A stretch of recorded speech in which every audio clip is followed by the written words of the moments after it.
I'm just gonna read some new poems. A few which I haven't read before, and a couple that I've read maybe once before. This first poem is called. It's for anyone who is sensitive to noise. It's called Background Noise. Home, my coat just off. The back room half lit and still, like the side altar of a church. So at first I don't know what I hear. One low, sustained electronic note keening seamlessly across my ear. I spot the glow of the stereo, left on all morning. The CD arrested since its final track, just empty signal now. An electromagnetic area of frequency, backed by the wall clock's whir, the dryer snoring in the basement, wind, a lawnmower, the rev and hum of rush hour returning on the parkway. I hit the panel's power button, pull the plug on clock and fridge, throw some switches, trip a breaker, position fluorescent cones to stop the traffic. But still that singing at the edge of things. I cut down overhead power lines, bleed the radiator dry. Lower flags, strangle the cat, so nothing buzzes, knocks, snaps, or cries. Then I shut the factories, ban mass gatherings, building projects and road work, any hobbies that require scissors, shears, knitting needles, cheers, chopping blocks, drums, or power saws. It's not enough. I staple streets with rows of egg cartons. I close the airports, protest the use of wind farms, lobby for cotton wool to be installed on every coast. No luck. I build a 6-meter wide horn-shaped antenna, climb the gantry to the control tower, and listen in.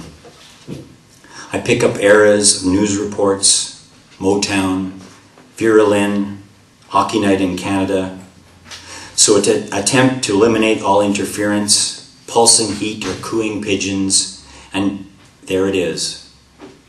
That bass, uniform, residual hum from all directions. No single radio source, what I'm told is resonance left over from the beginning of the universe. Does it mean I'm getting closer or further away? It helps to know what bounds there are, whether they're particle, wave, or string. If time and distance expand or circle, which is why I need to learn and listen, even while I'm listening. This next piece is kind of a dialogue. It occurs to me, I don't know how to introduce it.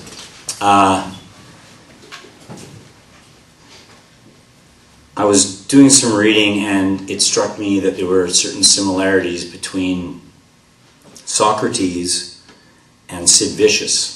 They were both voices of dissent in a democratic society, amongst other things. So I decided to write a Socratic dialogue between the two people. So, of course, everyone knows who Socrates was. He was a philosopher. We only know him really through Plato's writings, and Sophocles and Xenophon wrote about him as well. So we have a few accounts, and we have a sense of his character. He was a bit of a troublemaker, as I said, a voice of dissent. And Sid Vicious, of course, was the bass player for the Sex Pistols, the punk rock band. Not the original bass player, mind you. So I'm going to ask Ken to come up and read the Sid Vicious part. Yeah. Although we haven't really rehearsed this. Oh, I need mine. No, I'll just read on. Yeah. It seems to work. Ken looks more like a junkie than I do. So.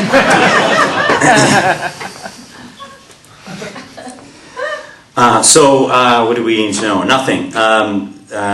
This is some semblance of an afterlife area. There's a bunch of notes, footnotes for this poem, but the only one I think you need to know is the Latin that Ken is going, or Sid is going to read, which is, when you hear it, means a man's character is his fate. You're not going to do a British accent or anything? No. Okay, good. That would just really be over the top. So this is called Vicious, as all of Plato's Socratic dialogues are named after the person that Socrates discussed things with. And it's preceded by an epigraph by Camus, which is, "The rebel does not ask for life, but for reasons for living." Wait, stranger. Why the rush? This place just turns upon itself, so to leave is only a step to hurrying back. What's the difference if you pause and talk? Tell me, what brought you here? Death. Of course, and so young. And you look a mess, if you don't mind me saying, with those scars across your face and chest. Were you once a hoplite? A what? A soldier who marched with spear and shield. I did. I fought at Potidea and Delium. I'm Socrates of Athens. Right. It looks to me like you might have died in a crush of shields as your line pushed forward against the enemy.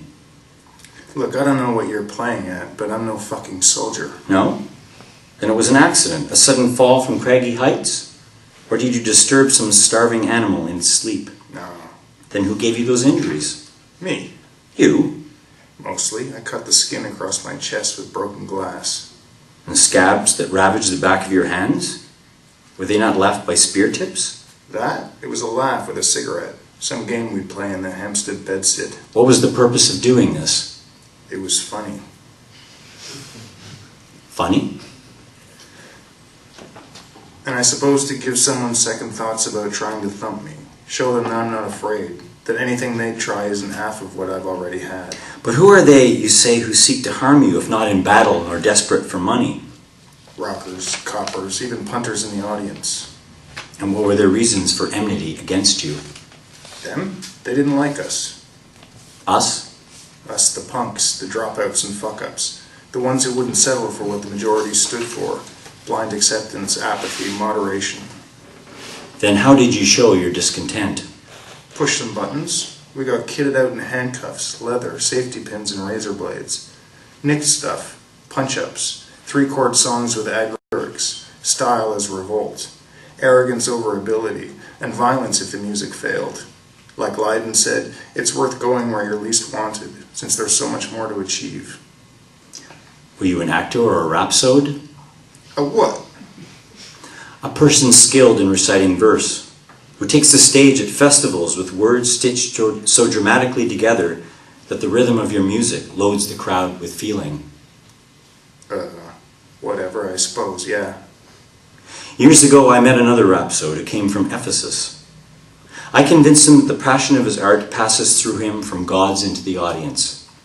In effect, he becomes possessed, that when the beat and tone is right, a frenzy builds, and like the backhands, he can momentarily lose his mind. Sounds about right.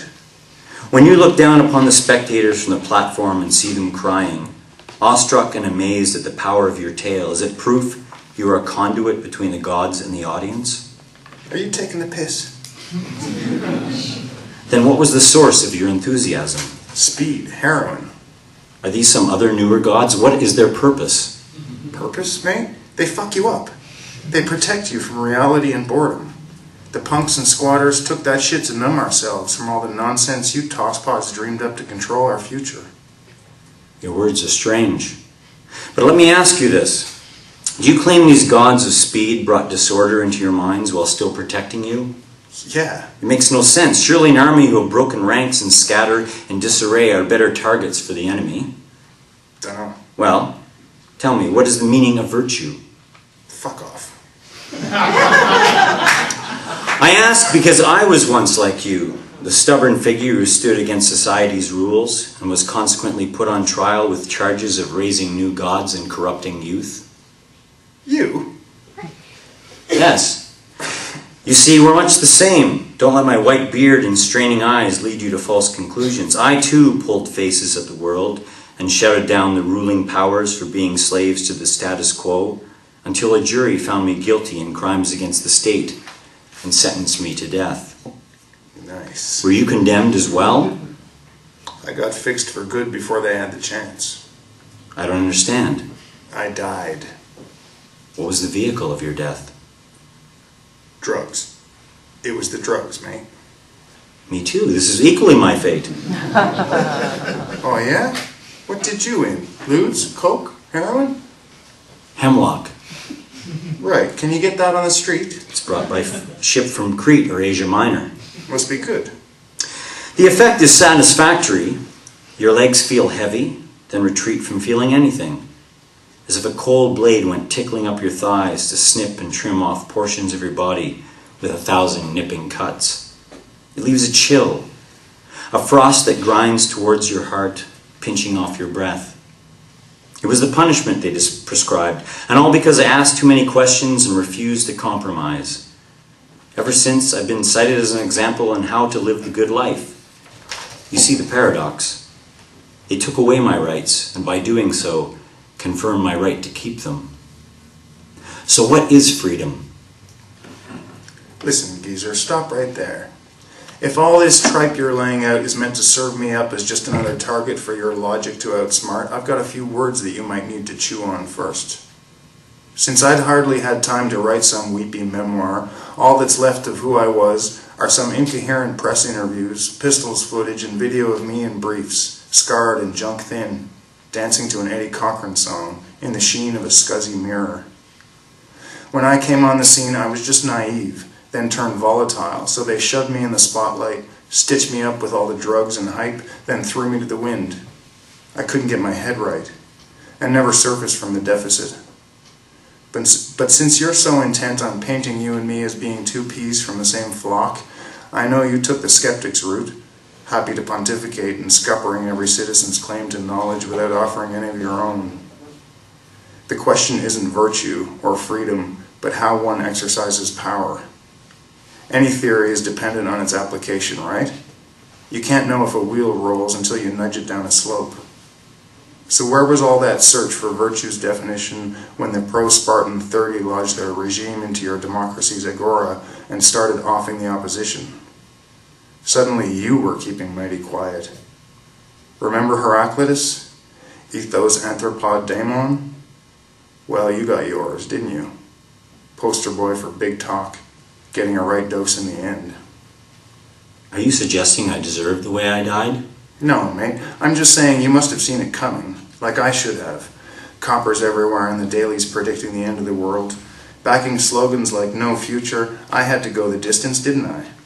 Once the pistols crapped out, I'd have been a pretty sight in suit and power tie, tugging a hand grip on the tube, counting off the platforms on the way to the office, and some asswipe with a Green Day t-shirt shouting, "Hey, weren't you Sid Vicious? Yeah, you did it your way, it looks like."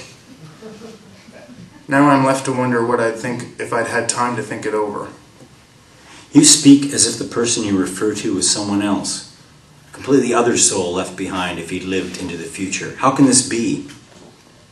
Look, I don't know. There's no fucking logic in it, right? How can we know ourselves? We change. We try again. We backpedal. It's why, if I had to, I'd throw in with that bloke whose thoughts came after you and say the soul's an activity, not a state. It would give me hope. That way I could have worked through the trap of being me forever. I mean, it still isn't you or me talking anyway, just some proxy in a poem. We never got to play our parts. You'd your man Plato, spinning yarns about how ridiculously smart and righteous you were, while I got Gary Oldman. So what's one more tosser playing puppets with his hand up our collective arses? So who are we? Whatever's left. Which is? A story. Something to tell. A myth or a monkey's tea party, who can say? But at least a counterweight to the comfortable and approved. A fishbone in the throat of those who never bothered asking questions whether wealth and power were such valuable pursuits. To every calm surface let there be an unsettling element. And what's a better way to go than making one unholy noise when you've got the world's ear?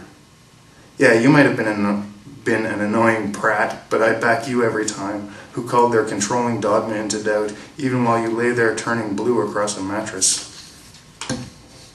Then what is a good death? Nice work if you can get it. Thanks, Ken.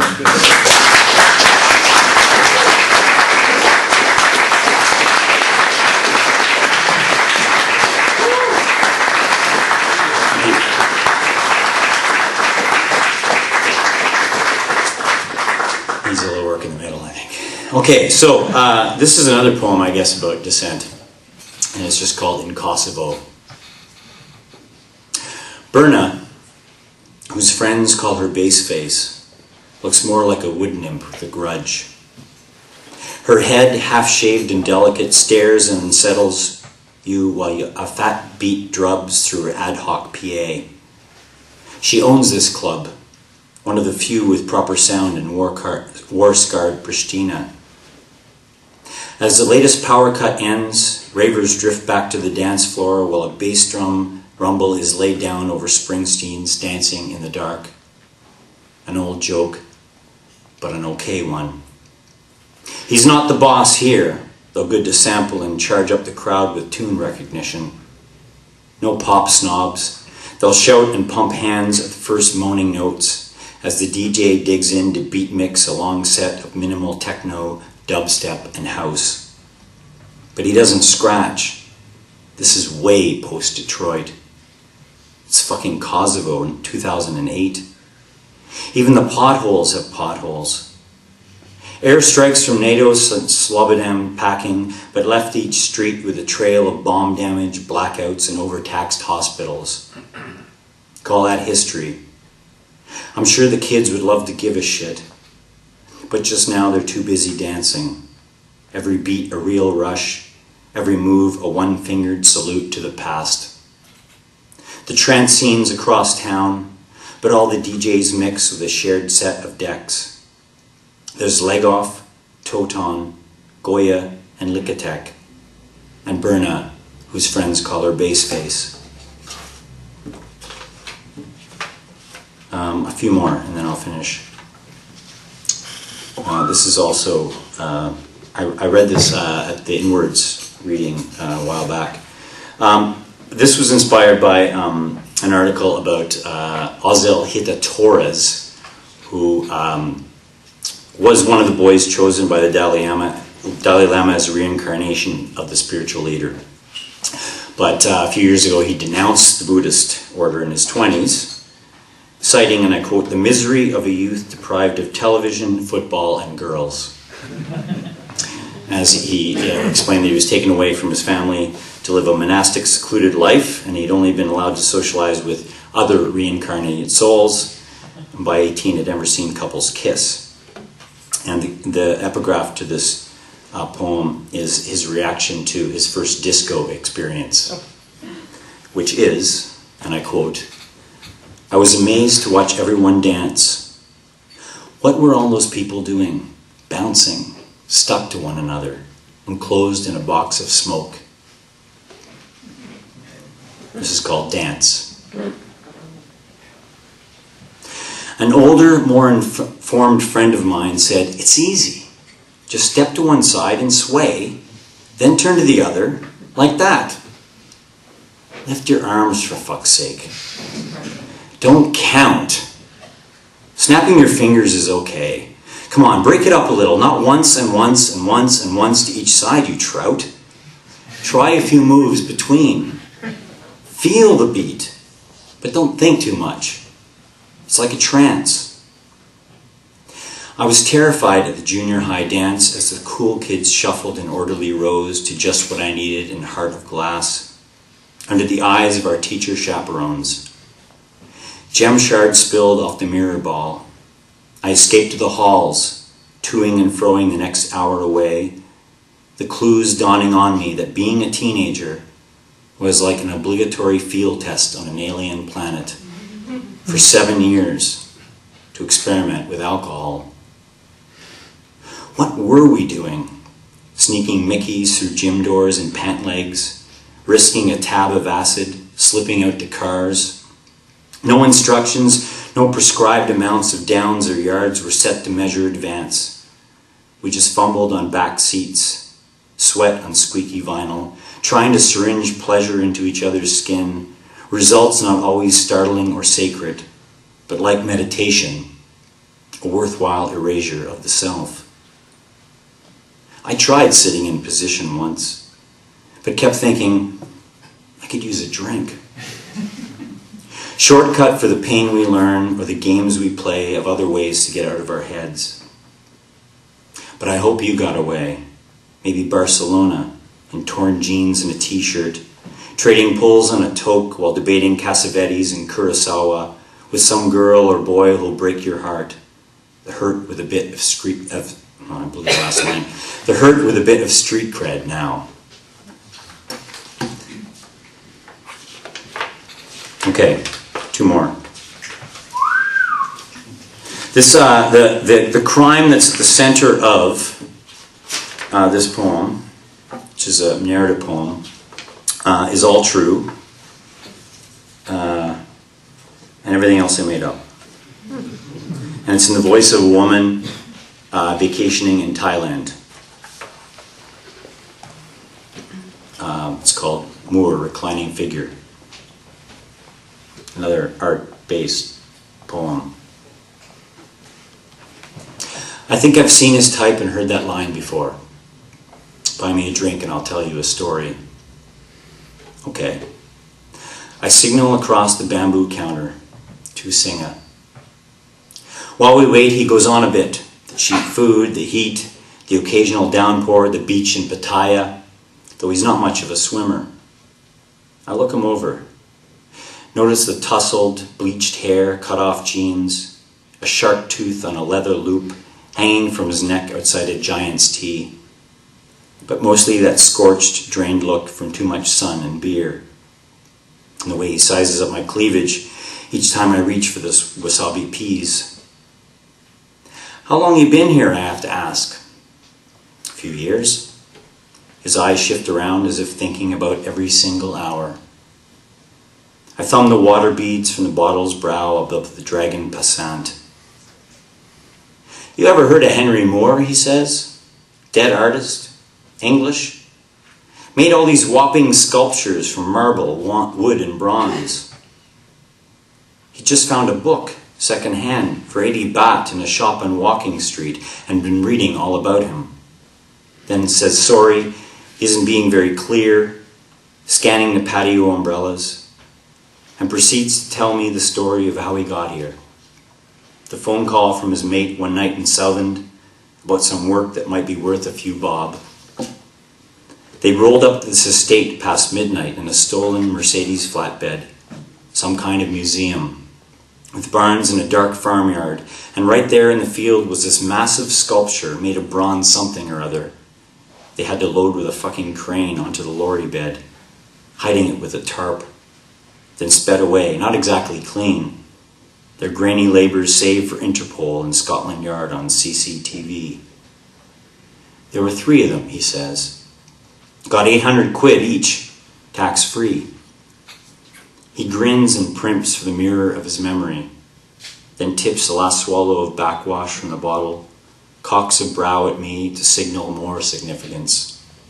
So then, the other day, he sees this book and does a proper double take on an all too familiar image on the cover, spitting cousin to that bronze job he'd done, called Reclining Figure. Inside, hundreds of them at least, all these shapes and variations, plus the one they nicked, dated 1970. What do I think of that? I ask him if he feels badly for stealing a priceless piece of art. Not really. So I try another tack and goad him about his lack of savvy, getting a cut of maybe $1.50 when the sculpture is probably worth millions. His laugh's a slow leak, pyrrhic, like he got punched in the stomach for eating ice cream. He tells me they knew the chance was unlikely they'd sell it intact. So that night they drove out to a lockup of this scrap dealer friend and cut the lot up for easy passage through Her Majesty's ports to Rotterdam. A drop might be in your cell phone, sweetie, because they shipped it on to China and melted it down for electronic parts. I won't be shocked. If there's one lesson I've learned, it's men will tell you anything to tug at your bikini string, be it broken heart, heroic deed, or impending death. Once, in Winnipeg, I had some middle-aged Greek claim he was an arms dealer, so art theft, as lubricant, doesn't even top the list. So why are you telling me this, I ask, with my best half-interested voice. He shrugs and makes a Del Arte face, as if to say, when you do something like that, you have to tell somebody.